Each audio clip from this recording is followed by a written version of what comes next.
not even played their quarterfinals yet, but the Women's Challenge Cup final will be kicking off at 11:15. That's going to be on BBC Online, but get down to the University of Bolton Stadium to try and watch that one. I would recommend everyone. The final last year was a fantastic match. Do that. Between Castleford and Leeds, who ended up victors, Lewis Forsell inspired, but that was a fantastic match last year.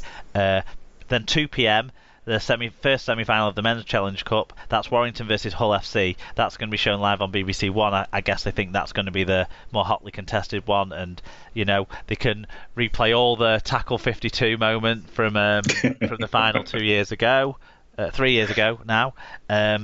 And then at 4:30 switches over to BBC Two for St Helens versus Halifax, which I think we all expect to be a cricket scarf, a cakewalk for St Helens, but on any given day, I have to say there, and you don't know what will happen, but we expect it to be St Helens in that one, so that's probably why it's got the weaker billing. Yes, I was kind of hoping for a Saints Warrington and then Hull FC Halifax, but you don't always get what you want.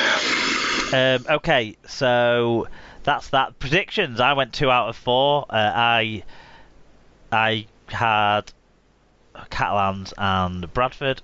Sarah, though, went 4 out of 4. Now, Sarah's leading the way on 75% success rate so far this year in our predictions. I'm on 66%. Alan, you're second. You're ahead of me on 67%. Tim is languishing on 59%.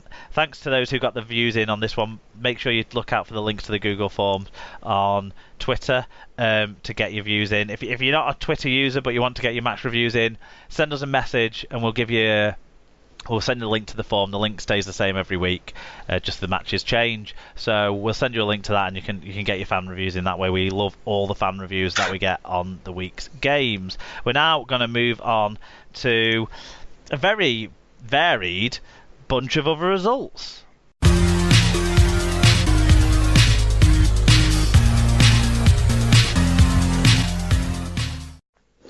Of results time then, and we had a game catching up in the Championship on Friday night, and it was Widnes Vikings 36, Sheffield Eagles 6. So Sheffield's slide continues and Widnes are back out of the relegation spots. We had a fan review on this one. Yeah, Paul said a comfortable win for the Vikings, 26-0 up at half-time. Didn't make pressure pay in the second half, but finished 36-6, a fine score, and a win is a win. Yeah, and it takes them out of the relegation spots. I'm surprised I didn't mention that. They've gone back above Barrow now in the table. 1895 Cup, so we know that there's still Barrow, Bradford, Halifax, Sheffield and Widnes Featherstone to be played on Wednesday night this week. But the Halifax and Sheffield are playing at Cougar Park, it says in League Express. Interesting. Anyway, but we had some results so far from round 2. Batley 38, Rochdale 18. Dewsbury 44, Swinton 26, so the Rams making amends for last week's league defeat to the Lions. Lee 62, Workington 12, so the sponsors of the competition will be happy with that one. Oldham 12, Doncaster 24 in what was the closest fought battle of the round so far. And York 30, Newcastle 16. So none of the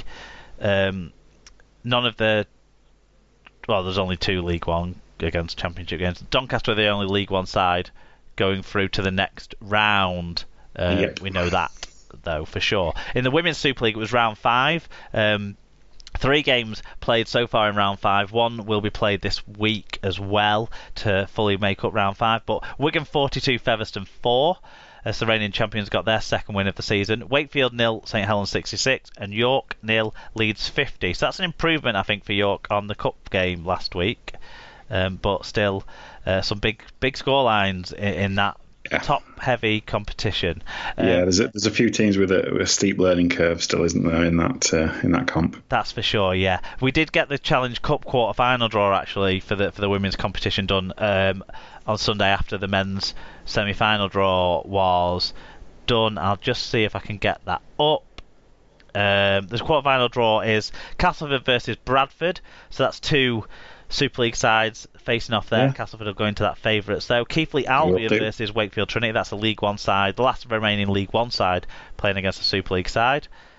Leeds Rhinos versus Warrington. Now, Warrington are in the Championship, but they have started to assemble quite a competitive squad, so that could be an interesting game. And then the derby, St Helens versus Wigan. St Helens going well this year. Wigan will want to improve by the time those ties come around on the weekend of June the 23rd. NRL round 12, abbreviated round this year, this weekend with Origin coming up. Panthers 15, Seagulls 12, Eels 26, Rabbitohs 14, Bulldogs 10, Raiders 12. John Bateman returns to inspire the Raiders to victory, and Titans 4, Cowboys 6. I didn't do the stats for the British players. I apologise in advance for that, but John Bateman scored a try. I know that. Yeah, and John Bateman is an absolute superstar. I mean, the Raiders couldn't win without him, could they? So they had to bring him back from his fractured eye socket 4 weeks ahead of schedule for him to play a match-winning role. The man is a machine. Anyway, so standings in the NRL. So this abbreviated round sees Souths stay on top despite defeat. No change for Storm or Roosters, who didn't play. Raiders are back in fourth after their win. Eels have joined the group on 12 that make up the top 8, with the Knights, Sea Eagles and Sharks still above them on points difference. Broncos, Wests, Tigers and Cowboys have 10 points. Warriors, Dragons and Panthers on 8. Titans and Bulldogs stay on 6 as the bottom 2 teams. Yeah, as we always say, if you send in a match review on a match, we will cover it in the show, and we have 3 other games to bring fan reviews on. So do you want to give us the first one, Al?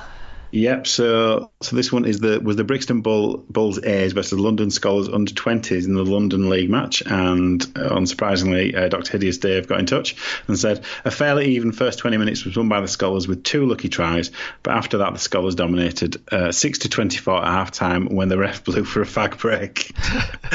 The Bulls again came out strong at the beginning of the second half, but just like in the first, it didn't last. They seemed hesitant to commit to contact in both attack and defence, and with 70 minutes gone, they were knackered. Final score 12 points to 40. And the Brixton Bulls first team played the Hammersmith Hills Hoist in the Southern Conference match on the same day, and he said, Dr. Hideous said, this was the ref's second game of the day, thus proving that match officials are supermen, says the new umpire.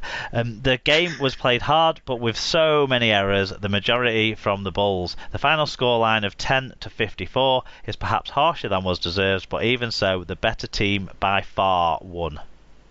Yep, and finally from other games, Cutthroat Jake said this was based on the Leeds versus Warrington under-19s match.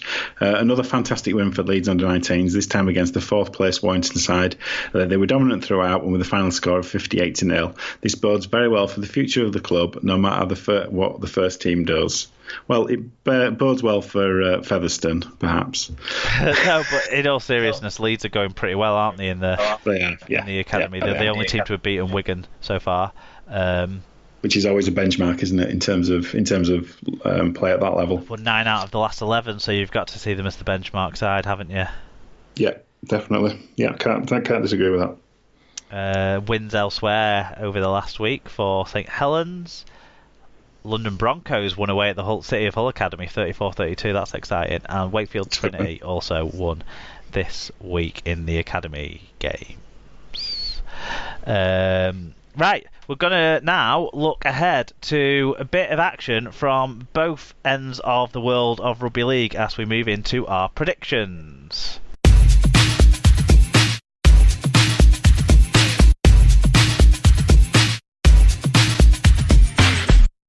So this week we'll be seeing Super League return, and it's round 17 of Super League action, which has no Thursday night game this week. So we'll see if lots of fans who don't like Thursday night games will get behind the Saturday afternoon kickoff that's on Sky in its place, and see if we can drive a change there from the broadcaster or not. Be an interesting one to look back on after the round. But we start on Friday night then, 7:45 p.m. kickoff.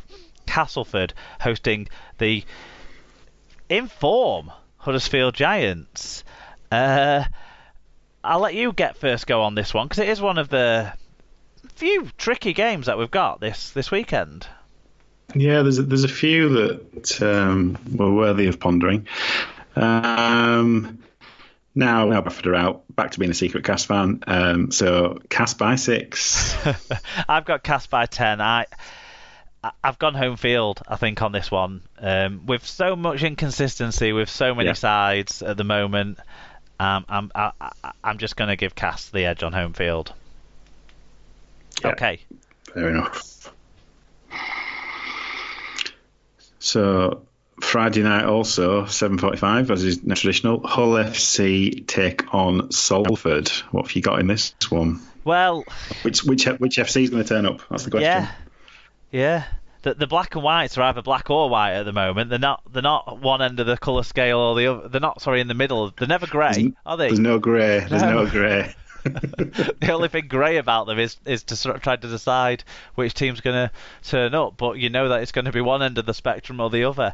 I'm going to go with a bit of a pattern in this weekend's games, to be honest. And so what I'm going to go with is the team that's had an opportunity to rest up a little bit, to plan for this game a little bit more, and I'm going to go with Salford. I'm going to go Salford by 16, and I'm going to suggest that this is one of the games that Hull aren't focusing on. Yeah. Will Hull FC basically disappear now until the semi-final? That's the question to be asked. Although they do have a good record in the league against teams in the bottom half of the league, which Salford just about are. I still fancy Salford. Yeah, everything points you to FC win, which means that Salford will definitely win. Salford 16 plus, I think. Yeah, so we're both on Salford's side there. The Sky game on Friday, 7:45 kickoff, obviously, for a Sky game in Super League. Wakefield versus Leeds. What do you make of this one? This is another one I think was a hard one to call. It's a toughie, isn't it? It's a shit. Yeah, well, Leeds are shit. But then again, I've gone home advantage. I've gone for Wakefield because Leeds. Newsflash, Leeds are shit. So Wakefield by 10.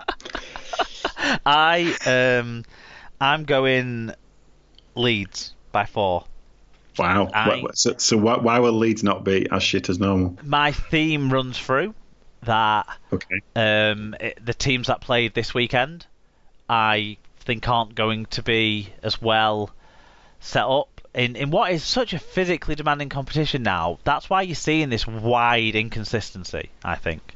So the team that's had a good rest period and a good chance to plan, I think, is going to be the team that's going to win these games. That's why I've gone for Leeds. And there's a situation here with Danny Brough, which I don't think should be playing with his hand clearly not being quite right. If he does play, he's been Leeds' tormentor-in-chief when he's played against Leeds for many a year now. But he'll be playing not fully fit, so they can pick on that. If he doesn't play, then I'm not sure who is going to be the tormentor-in-chief, as it were, for Wakefield. I just think they're a few weeks off getting a fully fit side, Wakefield, or a much fitter side. So I'm going with Leeds in this one. Yeah, fair enough. Saturday, 3:15 p.m. kickoff is the other Sky game this week, and as my wife will tell you, Catalans are always on TV. This time they're away at Warrington. These two teams both played last weekend, so I can't use that as a factor, to be honest. I just think Warrington will do this one. Catalans will be waiting to get back home at this stage, I think, before they relaunch. So I'm going Warrington by 18. I presume Catalan have gone home between now. Yeah, I meant playing at home, but yeah, I know what you mean. Yeah, no, fair enough, yeah. No, as we said in their match review, I think Warrington can turn up and do enough when they want to, and particularly playing at home against the Catalan team who were woeful last week on balance. So, yeah, Warrington by 20 for me. And Catalans are one of the teams that have beaten them so far, so they'll feel like they owe them one, maybe. So we're both going Warrington there. Okay, Sunday 3 p.m. 2 Sunday fixtures this weekend. Hull Kingston Rovers host Wigan Warriors in the first of those two. I'll let you go first. I'm going to go for Wigan on this one. I can't see Hull KR backing up. But will there be a bounce if Sheenius goes? I'm going to stick with Wigan though. Wigan, but not by much. Wigan by 4.